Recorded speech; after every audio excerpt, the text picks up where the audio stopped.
Êxodo 2.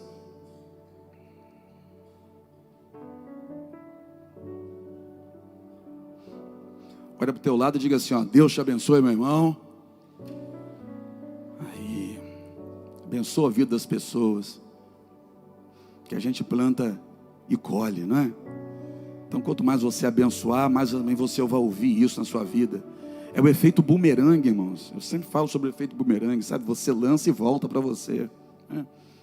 Lá fora tem muito ódio sendo disseminado, né? As pessoas estão rancorosas. Qualquer coisa já é briga, confusão, ofensa. Nós temos que andar na contramão disso tudo.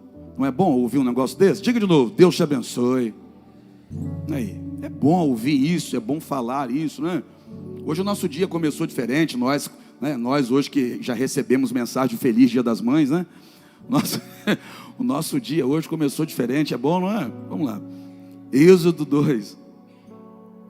E foi o homem da casa de Levi e casou com uma filha de Levi, e a mulher concebeu e deu à luz um filho. E vendo que ele era formoso, escondeu-o 3 meses. Não podendo, porém, mais escondê-lo, tomou uma arca de juncos e a revestiu com barro e betume, e pondo nela o menino, a pôs nos juncos à margem do rio. A sua irmã postou-se de longe para saber o que lhe havia de acontecer. E a filha de Faraó desceu a lavar-se no rio, e as suas donzelas passeavam pela margem do rio, e ela viu a arca no meio dos juncos, e enviou a sua criada, que a tomou. E abrindo-a, viu ao menino, e eis que o menino chorava, e moveu-se de compaixão dele, e disse: dos meninos dos hebreus é este. Então disse sua irmã, a filha de Faraó: irei chamar uma ama das hebreias, que crie este menino para ti? E a filha de Faraó disse-lhe: vai. Foi, pois, a moça, e chamou a mãe do menino. Então lhe disse a filha de Faraó: leva este menino, cria para mim, eu te darei teu salário. E a mulher tomou o menino e o criou. Senhor Deus, nos ajuda a compreender tudo aquilo que o Senhor hoje decidiu nos dizer, nos ensinar. Nos molda através da tua santa e poderosa palavra, que para nós é fonte de vida. É tão bom ser conduzido por ela, mas também renovado e fortalecido a partir dela. O nosso coração está aberto, os nossos ouvidos estão atentos. Nos cabe agora, Senhor, esquecer de tudo, deixar de lado as preocupações e tão somente meditar na tua palavra. Fala, teus filhos ouvem, em nome de Jesus. Amém? Pode se assentar aí. Era um tempo difícil, e em tempo difícil, algumas pessoas se destacam. Você já reparou isso? Olha para a Bíblia, irmão, de capa a capa. Todas as vezes que aparece um tempo muito difícil na Bíblia, um tempo complicado, o nome de alguém aparece. Pessoas especiais se destacam em tempos difíceis. Em tempos difíceis revela a escolha de Deus na direção de algumas pessoas. O período era de escravidão, e era a fase mais intensa daquela escravidão. Quando esse povo, os hebreus, entraram no Egito lá atrás, eles entraram pela porta da frente. Quem entra pela porta da frente, tendo a porta aberta por aqueles que estão do lado de dentro, recebem banquete. E assim foi. Porque quando eles entraram lá, foi na época em que José, o hebreu, foi levantado por Deus como governador do Egito. E o Egito só estava crescendo porque Deus havia colocado José lá dentro do Egito. Se não fosse José, o Egito também seria assolado pela fome que estava assolando as outras nações. Mas quem conhece um pouquinho da Bíblia sabe que Deus colocou José lá dentro com um propósito. Só que o tempo passou, os anos passaram, e o faraó que conheceu José já não estava mais governando, ele morreu. Se levanta agora um outro faraó, Ramsés II. E quem não conhece a sua história, não valoriza o seu momento. Foi isso que aconteceu com aquele faraó.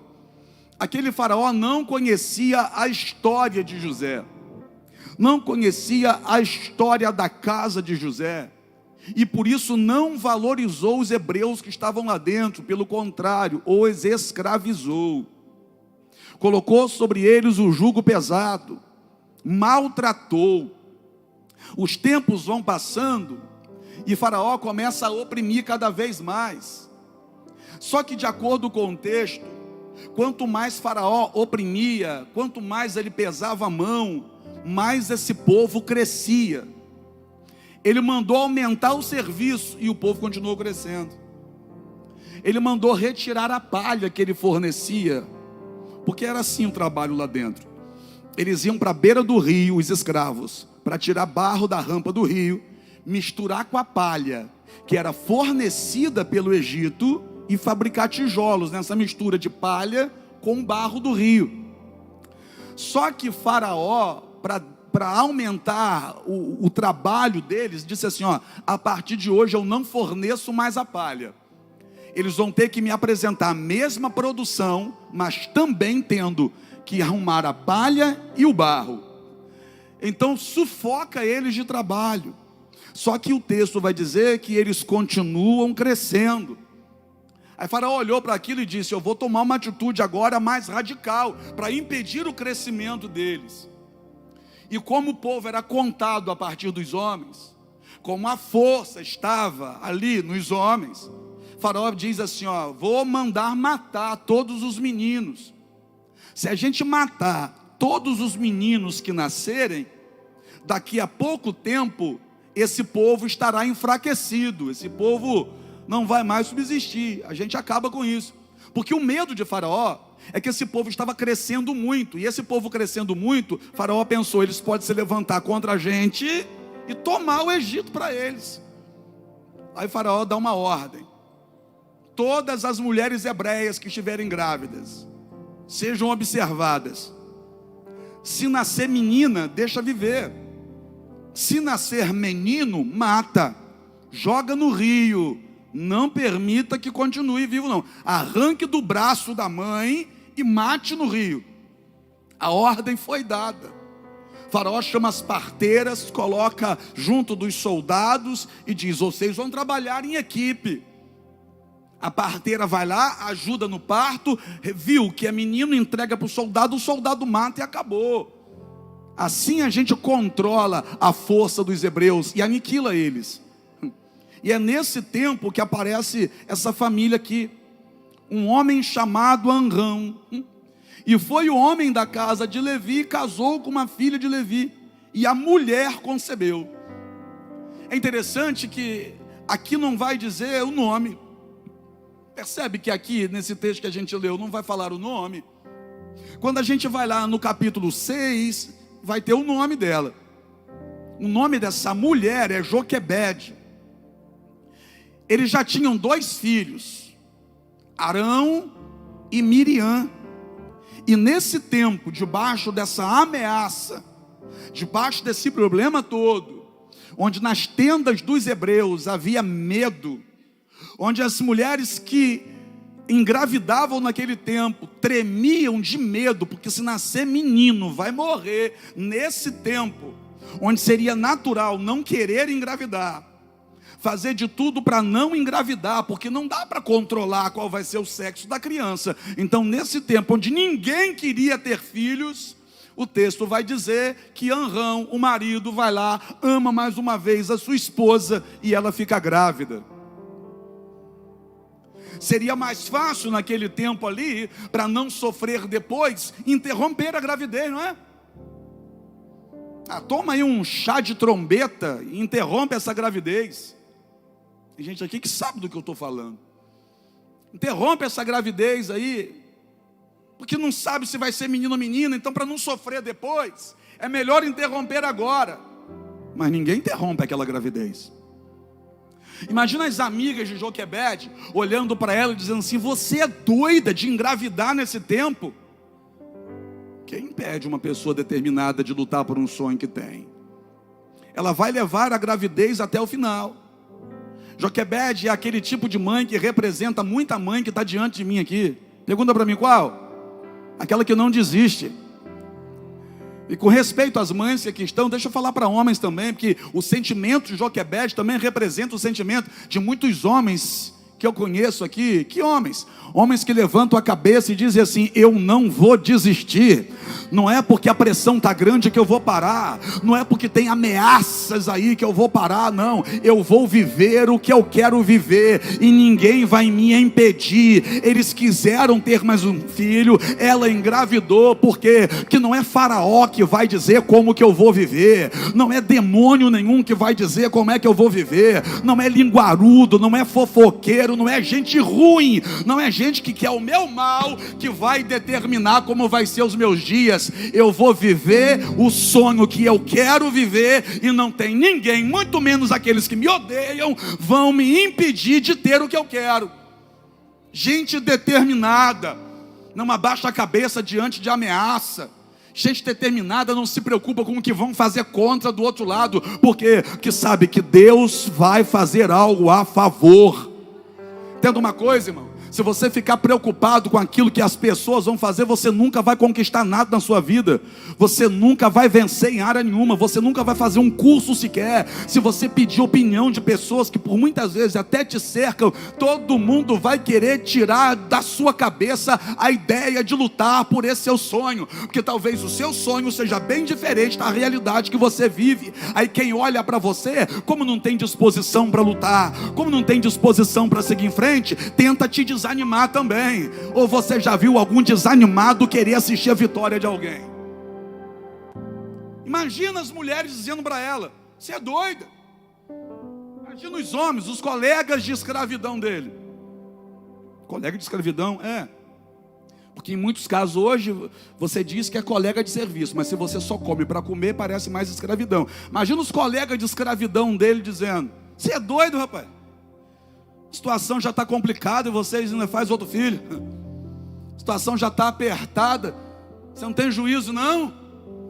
Mas eles levam a gravidez até o final. Chega um tempo em que as contrações começam. Vai ter dor. Vai ter dor, mas logo depois da dor vai ter vitória. Vai ter dor, mas logo depois da dor vai olhar e vai dizer: valeu a pena a dor que eu senti. Vai ter lágrima, mas quando segurar a criança vai dizer: a vitória foi gerada e já está nas minhas mãos. Ela vai sentir as dores, ela vai sentir a dor de parto, mas ela vai segurar o menino. E aí tem um negócio aqui interessante. E a mulher concebeu e deu à luz o menino. Nasceu a criança dentro da tenda dela, sem ajuda de parteira.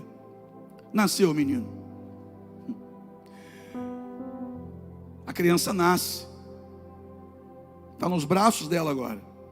E quando ela olha para a criança, olha o que o texto diz: e vendo que ele era formoso. Quem viu que ele era formoso? Ela. Isso é coisa de mãe. Eu não. Acabou de nascer. Ela pega, dá uma olhada. Está todo sujo ainda. Está todo enrugado. Para aí, irmão. Dizer para mim que a criança que acabou de nascer é bonita é brincadeira, né? Parece um joelho. Não é? Acabou de nascer. Ela pega a criança. Ela estava sentindo dor de parto agora. Ela está ali sentindo dor. Ela olha para a criança, segura e diz: é bonito. É bonito. Isso parece até delírio por causa da dor que sentiu. Mas quando a gente analisa esse ser chamado mãe, a gente para então e pensa: então ela vive delirando. Que tem uns bichinhos aí feinhos demais, mas para a mãe é lindo. É o meu menino. Rapaz, tem uma turma que eu digo uma coisa assim, rapaz. Tem que parar na frente do espelho a uma certa distância, para o espelho não estourar em cima. Mas quando a mãe olha e diz: é muito bonito meu filho, né? É muito bonito. E detalhe, mãe é um ser tão diferente que faz a criança acreditar. Tem uns adultos aí, rapaz, que até hoje acredita que é bonito. Por quê? Porque a mãe falou que era. A mãe falou que ele era bonito, ele cresceu acreditando que ele era bonito. O bicho é feio. Mas a mãe plantou na cabeça dele: é bonito meu filho, né? Meu filho é muito bonito. Joquebede olha para essa criança igual um joelho. Está na mão dela, acabou de nascer, todo enrugado, todo sujinho. E diz: é bonito. É meu filho, é lindo. O que é isso? É um sentimento que a gente tem que ter. O quê? Valorizar aquilo que é nosso. Valoriza o que é seu, que aí ninguém vai tirar da tua mão. Dá para entender por que nenhum soldado tirou essa criança da mão dela? Quando eu valorizo aquilo que é meu, ninguém toca naquilo que é meu. Quando eu valorizo aquilo que é meu, ninguém é capaz de tirar aquilo que é meu da minha mão. Valoriza o teu casamento, valoriza a tua vida, valoriza os teus filhos, valoriza a sua família. Que quando você valoriza o que é seu, Deus cria situações para que ninguém toque naquilo que é seu. Aquilo que você valoriza, Deus não permitirá que você perca. Ela decide esconder o menino. Ela tinha que entregar o menino para a morte. Era a ordem de Faraó, e ela era só escrava. Ela e o marido dela são apenas escravos ali. E a ordem de Faraó é: tem que morrer o menino. Então ela tinha que obedecer a ordem de Faraó. Entrega o soldado para que seja morto. Só que ela desobedeceu a Faraó. Repita comigo: desobedeceu. Aline, tem noção do que ela fez? Ela esconde a criança por 3 meses. 3 meses. Se descobrem que ela está com uma criança escondida dentro de casa, minha irmã Reginéia, matava a criança e agora matava ela também. Então vamos lá? Ela coloca a própria vida dela em risco para não abrir mão do filho. O que é isso? Isso é coisa de mãe. Já que eu falei da Reginéia, sabe Pedro e João que estão aí? Mãe é assim, rapaz. Mãe está disposta, se pudesse, se ela tivesse essa opção, se tivesse essa possibilidade, uma mãe entregaria a vida pela vida do filho. É o que Joquebede está fazendo. Se descobrirem, vão me matar, mas para proteger o meu filho, eu estou disposta até a morrer. Por amor a essa criança, eu estou disposta a pagar o preço. Por amor a essa criança, eu estou disposta a suportar as pressões. Irmão, ela consegue esconder essa criança por 3 meses. Agora me diga, como? Como pode? Porque se eles estão na parte baixa do Egito, a região de Gósen, há um faraó que quer impedir o crescimento deles. Vocês acham que o exército do Egito ficava rodando por onde? Perto do palácio só? Claro que não. Então, se Faraó quer sufocar o crescimento dos hebreus, é claro que a região de Gósen está fortemente vigiada pelos soldados egípcios. Mas é interessante que nenhum soldado egípcio consegue achar essa criança, consegue ouvir essa criança. Por quê? Que quando uma mãe esconde, o próprio Deus coloca a mão em cima para guardar. Você está entendendo ou não? Quando uma mãe esconde, o próprio Deus coloca a mão em cima para guardar. Continue escondendo os teus filhos debaixo das tuas orações. Continue intercedendo por eles. Continue derramando lágrima por eles. Porque só não morreram porque você está orando. E quando você ora, Deus coloca a mão em cima para guardar. Está guardado, menino. Está escondido, mas está crescendo. Ninguém está vendo, mas ele está crescendo. Ninguém tem notícia dessa criança, mas ele está crescendo. Está crescendo. Ele não aparece, mas ele cresce. Porque é melhor não aparecer e crescer do que aparecer e cair. Tem muita gente querendo aparecer, aí aparece hoje, amanhã já some. É melhor não aparecer, mas está crescendo, do que surgir e depois simplesmente desaparecer.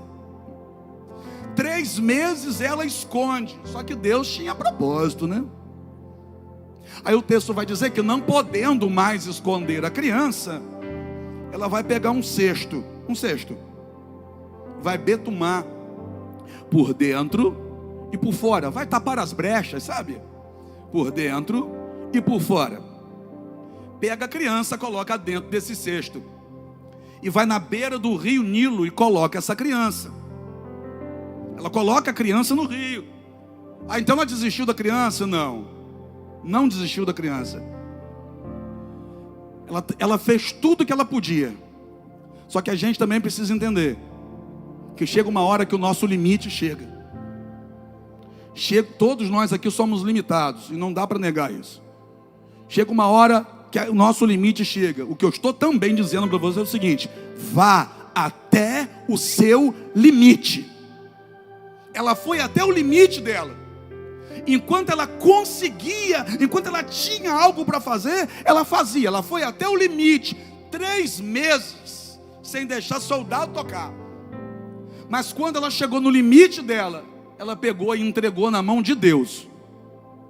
Ela coloca naquele rio, o que ela está fazendo com aquilo é o seguinte: Senhor, até aqui eu consegui, mas eu cheguei no meu limite.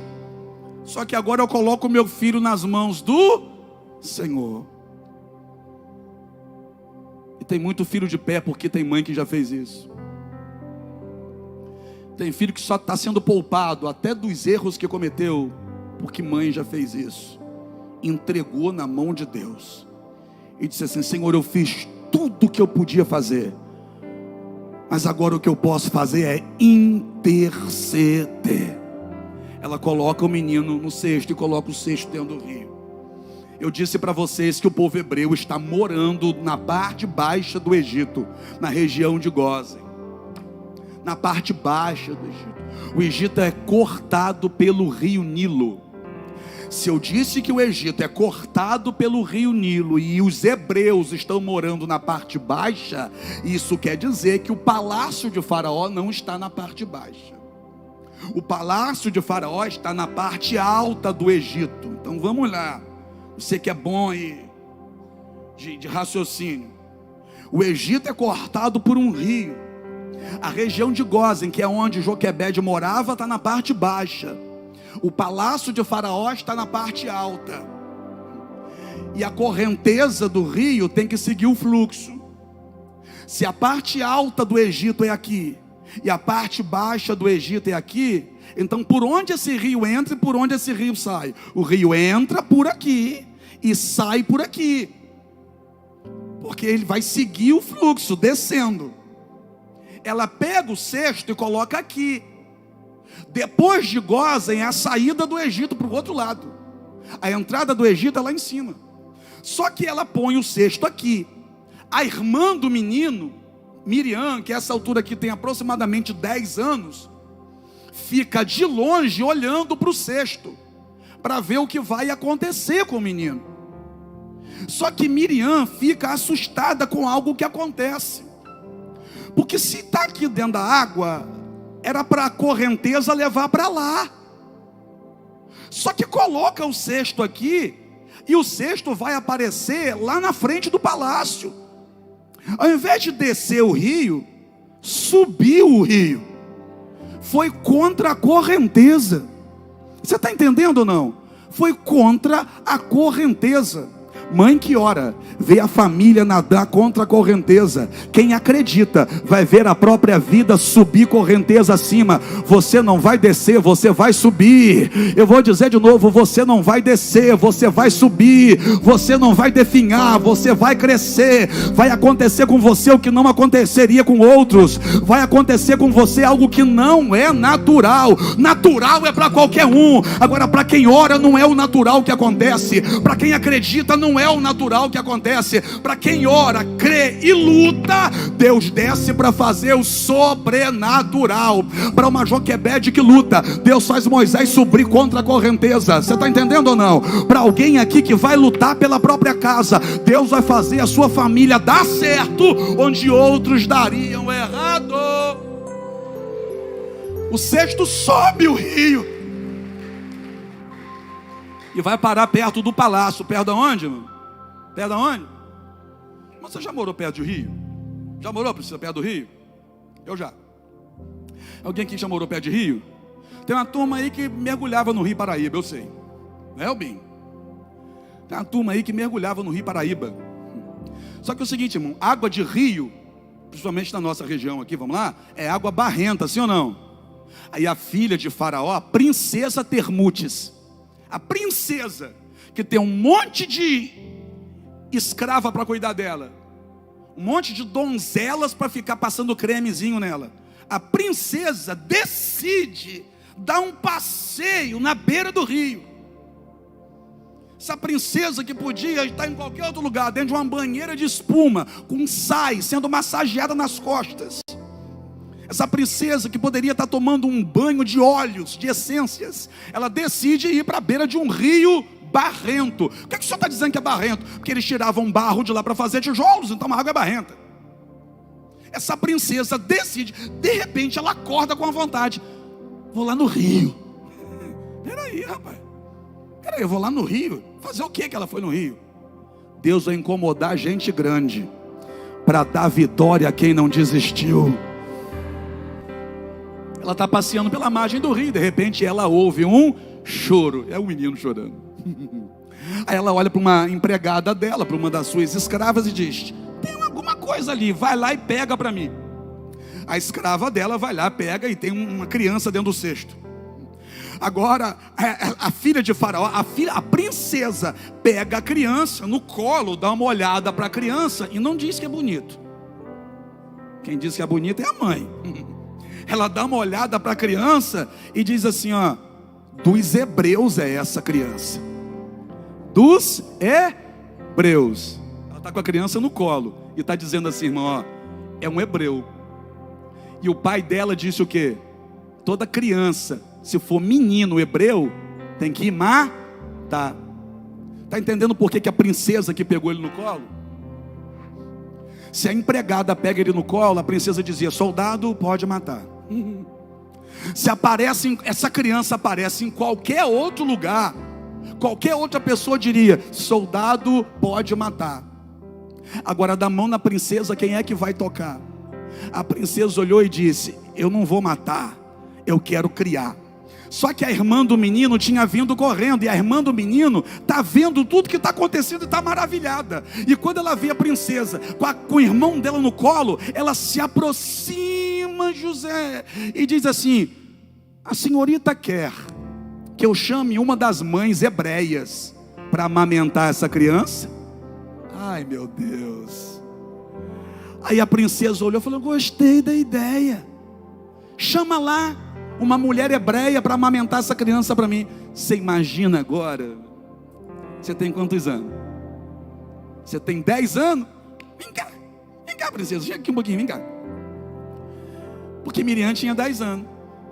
Você imagina essa mocinha bonita aqui agora, ouvindo esse negócio e correndo para casa, e no caminho, sabe, cheia de alegria, dizendo: ô mãe, imagina, você correndo para casa e dizendo: ô mãe, e a sua mãe lá, quem sabe, preocupada, chorando, e você dizendo assim: mãe, chora não. E a sua mãe te pergunta: por quê? Aí você diz assim: ó, porque valeu a pena, Deus abençoou e fez um milagre. Obrigado, princesa, pode voltar para o seu lugar. Imagina essa mãe dizendo: o quê? O seu filho, meu irmão, ao invés dele sair do Egito aqui, ele está lá na frente do palácio, mas não mandaram matar ele, não, ele está no colo da princesa. E a princesa mandou chamar a senhora para amamentar ele. A mãe sai de onde está, vai lá no palácio e diz: eu vim, a senhora mandou me chamar? Mandei. A senhora é hebreia? Sou hebreia. Faz o seguinte, olha, eu tenho essa criança aqui, é o filho dela. Eu estou com essa criança aqui, só que eu não tenho leite. A senhora leva essa criança, cuida dessa criança para mim, e eu vou te pagar o salário para a senhora cuidar dessa criança. Escravo não recebe salário. É a primeira escrava assalariada da história da humanidade. Além de cuidar do próprio filho, está com o próprio filho nos braços, ela ainda vai receber um salário para cuidar do próprio filho. Você lembra qual era a dieta do Egito para os hebreus? Pepino, alho e cebola. Para o leite ficar bom, né? Tem que se alimentar bem, sim ou não? Só que comendo pepino, alho e cebola, as hebreias ficavam fracas. Só que agora, ela recebendo um salário, ela vai poder comer melhor. Por quê? Que aquilo que Deus tem para você não é para ficar do mesmo tamanho dos outros. Aquilo que Deus tem para você é para ser bem nutrido. Aquilo que Deus tem para você é coisa grande. Aquilo que Deus tem para você é diferente. Imagina agora Joquebede amamentando aquela criança todos os dias, olhando para Deus e dizendo: Senhor, muito obrigado. E Deus olhando para ela e dizendo: foi porque você não desistiu que eu te dei essa vitória. Foi porque você persistiu que eu não deixei tocarem nele. Foi porque você lutou que você está provando dessa bênção aí. Olha aqui, vai chegar o momento que você vai olhar e vai dizer assim, ó: valeu a pena. Posso repetir? Ainda vai chegar o momento que você vai olhar e vai dizer: valeu a pena cada lágrima, valeu a pena cada esforço, valeu a pena cada oração, valeu a pena aquela noite em claro, valeu a pena não ter desistido do meu sonho, valeu a pena não abrir mão do meu projeto, valeu a pena não desistir daquilo que todo mundo dizia que era loucura. Vai valer a pena. Está comigo aqui, irmão? A Bíblia, estou terminando, Zé Carlos. A Bíblia não diz quando foi que ela morreu, não. Joquebede, a mãe. A Bíblia não diz quando foi que ela morreu. Moisés vai ficar 40 anos dentro do Egito, e a gente sabe que depois que ele desmamou, ele foi para dentro do palácio e cresceu dentro do palácio, aprendendo todos os costumes egípcios. 40 anos ficou ali. Depois ele mata um soldado egípcio, enterra na areia, é descoberto e foge. Aí ele vai ficar 40 anos na região de Midian. Lá em Midian, na região de Midian, ele vai casar e vai ter filhos. 40 anos depois, agora ele já está com 80 anos, ele vai pastorear as ovelhas do sogro dele perto do Horebe, e ele vai ter uma visão. Deus vai mostrar algo para ele ali. É uma sarça. A sarça está queimando, mas o fogo não destrói a sarça. Aí ele vira para ver que negócio é aquele que tem um fogo na sarça, só que o fogo não consome a sarça. Aí do meio da sarça Deus fala com ele. Deus, primeira coisa que Deus diz para ele: tira a sandália dos seus pés, que o lugar que você está é terra santa. Então ele tira as sandálias, que era a única coisa do Egito que ele ainda carregava, e a sandália do Egito, no solado dela, tinha a imagem do Deus Ra. Ele tira as sandálias dos pés, está ali agora na presença do Senhor, e Deus diz para ele voltar para o Egito, porque Deus fará com que ele seja o homem que vai libertar todo o povo da escravidão. Moisés, a princípio, não está acreditando no que ele está ouvindo. Ele põe dúvida, não em Deus, mas põe dúvida na sua capacidade de fazer uma coisa dessa. Ele pergunta: mas quando me perguntarem quem me enviou, o que eu digo? Aí Deus vai responder para ele: Yahier, Yasher, Yahier, em hebraico, que quer dizer: eu sou o que você precisa que eu seja. Ele acredita no que Deus está dizendo para ele, e ele entra no Egito, vai falar com o faraó. Deus manda 10 pragas no Egito, só sobre o povo egípcio, para que faraó libertasse, tivesse que abrir os portões para o povo dele sair da escravidão.